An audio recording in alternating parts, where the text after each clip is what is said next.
I, F32, kind of want my boyfriend, M35, to be my dad. Just the title sounds creepy. Me and my BF have been together for only 6 months but have been friends for about a year longer than that. We only ever hung out with a friend group and did D&D together and stuff, and I fell in love with him without really hanging out at his house or interacting with his kids. I knew he had kids, M7, F12, and he'd talk about them, but I didn't meet them until I was already in love with him. Some background: I came from an abusive household. Both of my parents were emotionally/psychologically abusive, and my father was an angry drunk who threw things and punched walls. I've been in therapy for it throughout my life, when I can afford a therapist, yay USA, but I'm currently not. I've never really hung out around a healthy family with kids in it. I'm estranged from my extended family since cutting off my parents, and most of my friends either don't have kids or they're very small babies. The first time I went over to my boyfriend's house, his kid was acting up and I felt my whole body go tight waiting for him to get angry/aggressive with the child. And he didn't. He was kind and gentle. I was absolutely just. I'd never seen that. The more we spend time together and the more I see him around his 2 kids, I keep having these sort of earth-shaking revelations like, this is what parents are supposed to do. This is what it's supposed to look like. My therapists had explained, verbally, what it's supposed to be like. But that's very different from actually seeing a parent who genuinely loves his kids and treats them well. I love spending time over there because when he is kind and gentle to his kids, I like. Passively absorb it, is the only way I can think to explain it. Feel safe and warm and protected in an extremely just, primal way that I never felt in my own house or anything. To be clear, I know what daddy kink/DDLG is. And this isn't it. It's not sexual at all. I just see the way he takes care of his kids and wish that I could just duck under that umbrella and be cared for like that too. One time he was telling me about the custody battle he went through with his ex-wife, who didn't want him around the kids, and how hard he fought to stay in their life, and I just started crying. He was comforting and I tried to explain that no adult in my life would have ever fought for me like that. I told him I wish I'd had a dad like you, and he said I wish you did too, which was very sweet, but I just worry this isn't something I'm supposed to want from my boyfriend, or feel for him. He knows about my parents and we've talked about it a few times. He gets it because he didn't have a great upbringing either. It's probably not okay to cross wires like that. I believe in communication in relationships, so I probably need to talk to him about it. But how do I tell him so it doesn't come off creepy? There's just so much positivity and warmth and unconditional love in his house, and I want to just wrap up in it like a warm blanket. But it's not mine. It's his kids. And I probably shouldn't get the wires crossed like that. I don't know. If I hadn't had to change jobs during COVID, I'd talk to a therapist again, but financially that's just not an option right now. Too long didn't read, raised in an abusive household, now see how my amazing boyfriend loves his kids, and I wish he'd take care of me/love me the same way, since nobody ever did. Is that wrong? Do I talk to him about it? I don't think you want him to be your dad, you just want to be treated with the empathy and respect he treats his children. So tell him how you feel, just don't say I want you to be my dad. That'll probably spook him, but beyond that, tell him you've never seen a parent treat their kids right like that, and it makes it feel amazing to be around him, and how much you want more of that. I'm sure he'll feel flattered for basically being called an awesome dad. And then he'll feel able to become more emotionally close to you. All of the feelings Op is describing here sound like part of a healthy family dynamic, not just a healthy parent-child dynamic. Spouse is a family role.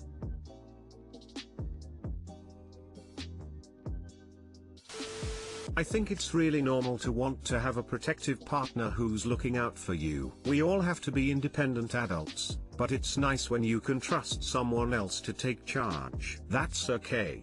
Maybe not phrase it as dad, but what are those qualities that you appreciate in him? 40-year-old lady here. Lots of people who had shitty parents look at their partners and friends and think I wish my parents were like that. Heck, People with good parents might still look at a great parent and think, dang, they pulled that off better than my dad. It's not that you want your partner or friend to parent you, it's seeing someone do good and wishing that you had it back then with your parents. What you need to do is focus on what a good partner he is to you. And you need to start giving yourself the love you needed as a child. I think actually you're kind of fine. I mean, not fine, because you're still healing from childhood trauma, but kind of fine for your path of healing. What I was worried about is there is a common response some people have who were mistreated, where they see others being treated properly and it is painful. You don't have that. You're responding positively to watching healthy relationships, which is great. And there's nothing wrong with that, as far as I know. As for wanting it for yourself, well, part of healing from childhood abuse is mourning the loss of what you should have had but did not. You've already done a lot of that, but as with any mourning, sometimes something happens and it hits you strongly again. In this case, you now have a better idea of what you missed out on. So, you need to let yourself take time to grieve. But I also think you need to keep in mind that while you are too old now to have a relationship with someone in the parental role who cares for you as a child, a loving partner is somebody you should feel safe and cared for with. And you actually can have some of that safety and concern within a healthy romantic relationship. I think the parts you really want are the parts you should be aiming to get, which is why I think this isn't as much of a problem as it seems to be to you. You're just not used to having it within any relationship, and now are witnessing it within the context of a parent-child relationship. But you aren't mentioning craving any of the parent-child specific parts of it. Just being safe, cared for, and treated with kindness. I think it's pretty normal to want that kind of secure, nurturing feeling from a significant other. Wouldn't worry about it at all, unless it detracts from your romantic feelings, then it could become an issue. This answer is so simple yet so accurate. I had a fairly normal childhood with parents who loved me and I had a ton of nurturing love and protection from my mom. But I also have nurturing protection from my husband and I see and feel the similarities. I think Up is seeing and feeling these things for the first time, so they don't understand that these feelings and actions are not solely for parents and children. This is perfectly normal and no need to confuse it or tell your partner you want them as a parent. Saying you wish you had that growing up is fine and they understand that. In fact, they probably have similar feelings of wanting to love and protect you more because of your past experience. My 25F cousin, 26F, resents me for not having an arranged marriage and blames me for hers. Almost all the marriages in my family have been arranged marriages. My mum's marriage to my bio dad was an arranged marriage, but it ended up in a messy divorce and him completely abandoning us before I was even born. My mum had a love marriage the second time, despite the disapproval of her family, and has been much happier with my stepdad than she probably would have ever been with my bio dad. Because of this, my mum has always been very adamant that she would not try to force us, my siblings and I, into arranged marriages despite what the rest of our family thought. I've been with my fiancé, 26M, for 3 years now. We got engaged 2 months ago. He's met my parents and siblings, but as far as the majority of my extended family were concerned, I was single until 2 months ago. Early last year, my fiancé dropped me off home after work one day and my uncle was there. My uncle is the oldest sibling my mum has, so he's seen as the head of the family, i.e., he thinks he has a say in what the rest of us do. It was obvious my uncle was pissed, and he ended up grilling my fiancé, and I assume he met his standards. A lot of arranged marriages are about what both families can gain from one another, for example, wealth, influence, etc. So he told my mum to get us married quickly. He wanted to make it look like we had an arranged marriage before the rest of our family found out. My mum ignored him and told us to keep dating if it's what we wanted. Over the past year, he's mentioned me getting married to my mum every single time he's spoken to her. Apparently, my uncle assumed just because he'd given the order that we were going to get married soon. He told my cousin, his daughter, that I had agreed to an arranged marriage, and because I had and she was older, she should agree to the match he'd found her. My cousin never mentioned this to me, but she did agree to marry the man my uncle found for her. They got married late last year. They haven't had a good marriage and my cousin is very unhappy. Her husband is incredibly controlling and hardly ever lets her go anywhere without him or a member of his family. Last week, she was over at my house when my fiancé came over to drop some of the clothes I'd left at his place over. When I told my family about my engagement, they all assumed it was an arranged marriage and I didn't bother clarifying because it really isn't anyone's business.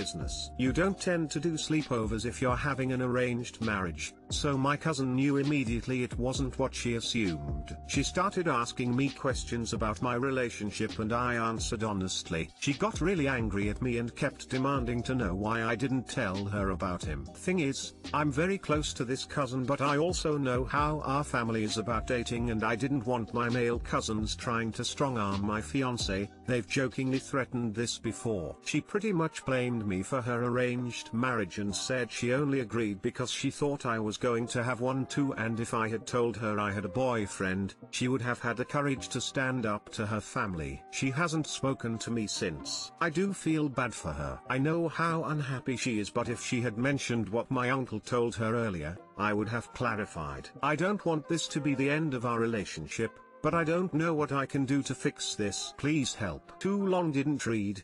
My cousin agreed to an arranged marriage because she thought I was also going to have one. She's since realized I'm having a love marriage and is blaming me for letting her agree to an arranged marriage when I had no intentions of having one myself. This is in no way your fault. Your uncle is domineering and duplicitous. This is his fault. The problem with having parents like this is they take any resistance as a challenge to power. It is usually shut down harshly. Your cousin probably has no method of dealing with and all of that icky feeling is being directed at the only person she's allowed to be honest with, you. She's blaming you because it's safer than blaming the person who is really responsible here.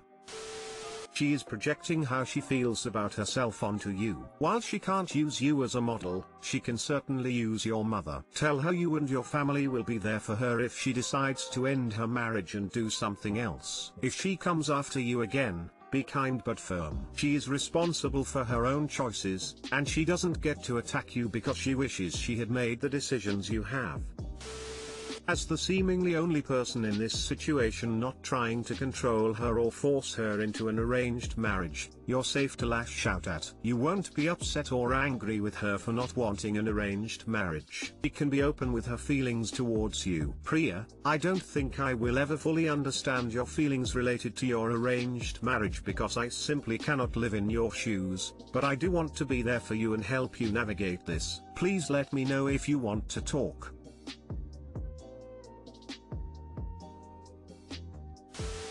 I agree with the others that this isn't your fault and that if you're going along with an arranged marriage was such a big factor in her decision to do the same, she probably should have talked to you about it so you would have an opportunity to clear things up. However, this isn't a problem that you can debate your way out of. So I don't think it's helpful to focus on trying to convince her that you didn't do anything wrong. My advice would be to tell her that you're sorry for the misunderstanding and that if you had known that it was being used to pressure her, you would have taken her side, and let her know that whatever she decides to do going forward, you'll be there to provide support in any way you can. Think that's all you can do, and once you've put that out there, until she reaches out to you and wants to mend fences, I would try and stay out of it. How can I, 29F, get over the fact that I'm not my best friend's, 30F, best friend? In 2013, after an exceptionally bad breakup and graduating from college, I moved to a new city and basically started my life over. After a few weeks of subletting, I found a roommate on Craigslist named Cassie, 30F, who I hit it off with immediately. I've always been more of a boyfriend girl in that I was with my ex from 10th grade until college graduation and he was basically my best friend, so Cassie was my first real girl BFF. We lived together for 4 years until Cassie moved in with her boyfriend Jason, 32M, and we had the best time. We almost never fought and spent all of our time at home together. We are both incidentally from the same home state, have a lot of similar interests and personalities and complement each other in lots of ways. I get along super well with Jason too, and they never made me feel like a third wheel. I have a larger friend group now in New City and, thankfully, lots of girlfriends, but Cassie is still my BFF and we talk/text constantly, hang out weekly, etc. Problem, Annie, 30F. Annie is Cassie's best friend. They've been best friends since their early 20s and are kind of a package deal. Annie is very cool and smart and funny, and she and I are good friends too, and there's no competition between us or anything. She and I even hang out without Cassie sometimes. I can't stress enough that we all get along and that this isn't like the movie Bridesmaids or anything. But sometimes I feel really sad that Cassie is my best friend, but Annie is hers. Cassie will refer to me as one of her best friends, but we all know that Annie is number one. If Cassie ever says something like, "You are my favorite," Jason, he laughs and says, "No, that's Annie." If Cassie and Jason get married, Annie will be maid of honor, no question. Everyone kind of says Cassie and Annie like they're one entity. They have very big and bow today I fucked up matching tattoos, though Cassie and I have matching tattoos too. But imagine it being something like a 1-inch potato because we're both from Idaho, whereas Cassie and Annie have gorgeous tattoos that cover most of their upper arm. I don't know how to get over this sadness. It feels really childish. Cassie doesn't ever make me feel left out, and neither does Annie. I love them both, but I guess I'm just jealous that I'm not anyone's favorite in the same way. It feels extra childish of me because I have a boyfriend and I know I'm his favorite, but I guess I just never got to experience having a girl BFF who also considered me her BFF like that. How can I be satisfied with being almost the best and not the best? Too long didn't read.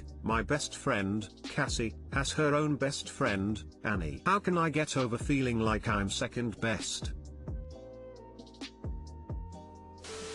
To quote the Mindy Project, best friend is not a person, it's a tier. I have friends going back to middle school, who I would rate as best friends, but for all I know many of them have other best friends. In fact, I know my cousin who is among my best friends will rate her childhood friend and her closest work friend among her other best friends. Now, I don't know how to shift your perspective to that direction, but I think it can be helpful to recognize you are one of her best friends, just not the one and only, because she clearly has more history with Annie. In the same way that my cousin's work friend can't ever have the same intimate connection due to history that me and cousin share, I can't share the connection they have because of their unique professional experiences and physical proximity. They live next door. I live in a different city. Our friendships are different but equal in a way. It may also help to cherish and think about your other close friendships. Maybe you will find some people who can join your tier.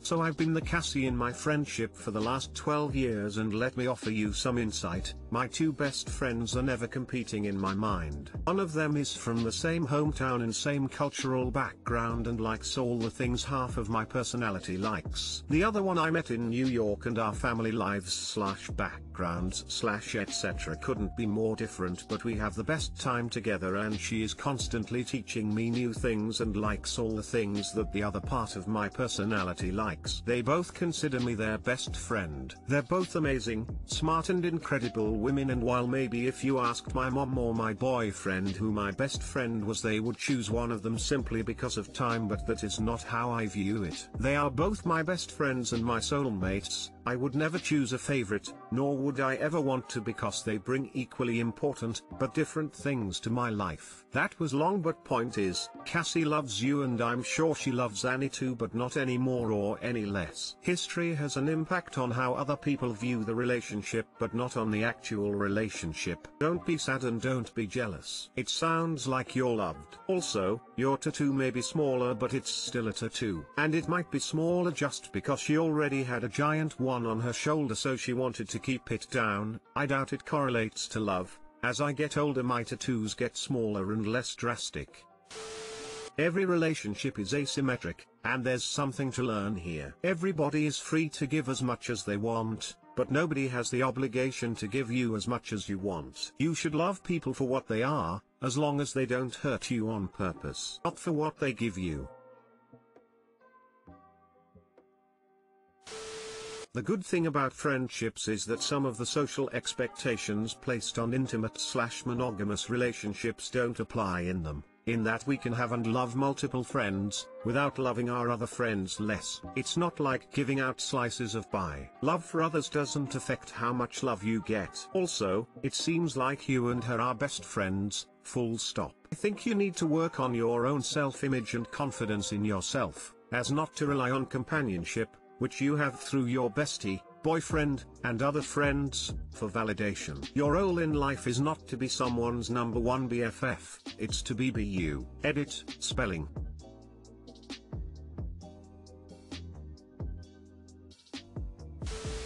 48-year-old woman here who has suffered from the same kind of insecurity about her female friends over the years. Here's what helped me. When Cassie is with you, is she 100% with you? If the answer is yes, really look hard at what that means. When she is with you, she is with you. Now, she may be 100% with her other friend when they're together, but that's not about you at all. The bottom line is that Cassie isn't any less your friend just because she's also close to other people. Cassie isn't 40% your friend and 60% her friend. She is 100% your friend. You're still young, and you have many female friendships in your future. I beg you to reframe how you see these friendships. Ditch the words best friend from your vocabulary. That's middle and high school queen bee bullshit, and we need to leave it behind. My own jealousy caused me to lose a close friend who was 100% there for me, and I only have myself to blame. Edit, typos.